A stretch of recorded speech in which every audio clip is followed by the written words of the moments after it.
Babes and blood are generally not the words that come to mind when describing opera, but they perfectly describe Sean Curran's production of Salome at the San Diego Opera. Well, I'm very proud of the fact that the New York Times stated in their review of the production that it has enough blood to qualify as a great Hollywood horror movie.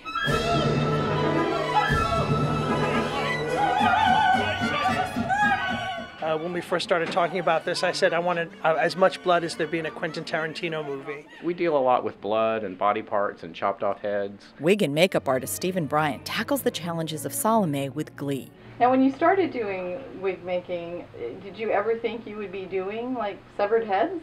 I hoped so. That's the fun part. The central effect is the beheading of John the Baptist. This requires borrowing a prop head from the Santa Fe Opera of Greer Grimsley, who plays John the Baptist. This one is actually a mold of Greer Grimsley's head, and so it looks exactly like him. His hair is just like this. Although it doesn't weigh as much as a human head would weigh, what we have to do with this one is it's a freshly chopped off head. When the executioner chops John the Baptist's head off, they put it in a bag, and then they deliver it to Salome. We pour blood before we put the actual head into the bag. We'll pour blood into the bag. And my way of thinking it would have been better if the blood were coming from, like when she holds up the bag, that the blood is coming from one end of the bag rather than everywhere. Can you still produce a Tarantino amount of blood from it coming from one side of the bag? I think so. Yeah, there we go. Yeah. Okay, so is that enough for you? I think so, yeah. Okay. I'm thrilled, you know. Imagine if you had a chopped off head. Imagine how much it would bleed. So head cuts bleed more than other parts of the body, they tell us.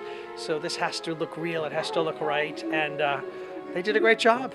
Then at one point she opens the bag because her one goal in life at this point is to kiss this head, even though it's not attached to John the Baptist's body.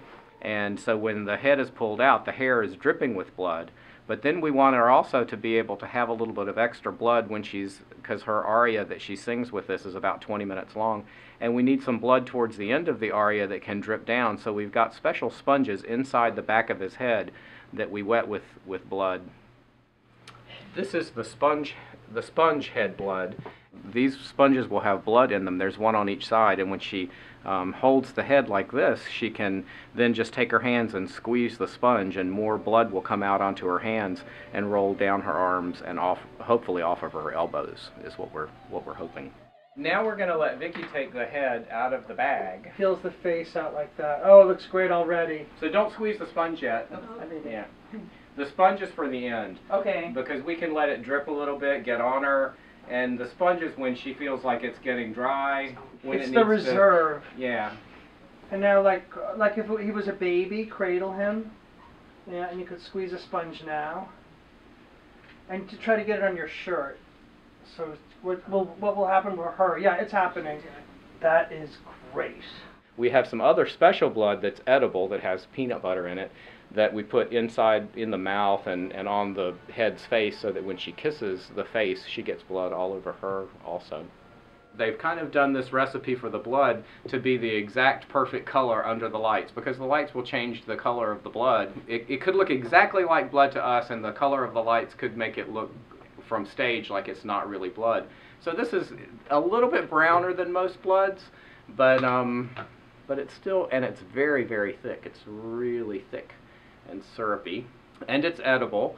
It's made with a gallon of corn syrup in there. There's a cup of red food coloring. There's a cup of chocolate syrup. And then the blood that gets on his head that she actually ingests is made with the same recipe with a little bit of peanut butter added in, so it's even thicker, so it just will stay right where we put it. The hard part of this entire recipe is we use so much blood. We think we're going to use about a gallon of blood per show, per performance. And so the recipe calls for 1 gallon of Karo syrup, and for 1 gallon of Karo syrup there's 1 cup of red food coloring. But of course red food coloring comes in these little bitty containers.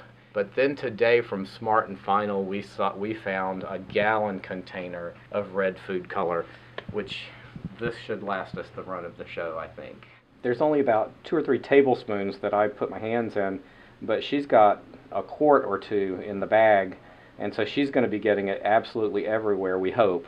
All over her clothes, all over the head, all over the hair. It does come out of hair and clothes pretty easily, and the costume department, of course, has taken samples of the blood.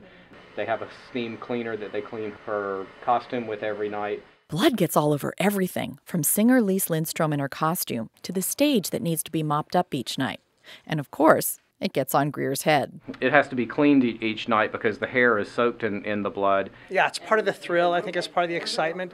And in a strange way, it's part of the sensuality of the piece. So it's got to be vivid, it's got to be believable, and they did their homework, so they made it great. Now we're talking Salome.